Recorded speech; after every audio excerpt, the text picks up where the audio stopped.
لكن مid very interesting أشرت oo ragga intiisa waa loo qiraay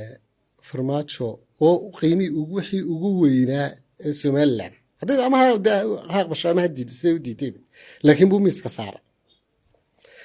wuxuu yiri shirkii ka dhacay Adsababa Abiy Ahmed iyo Muuse Biixi iyo farmaajo saddex ah Prime Minister Abiy madaxweyne farmaajo iyo madaxweyne Muuse wuxuu yiri madaxweynahana qaat caasimadana qaat gabigeedaba qaat wax dabadeedna waa obvious wala wada ogyahay dabadeedna waan weydiiyay maxaad uga jeeday baan ku yiri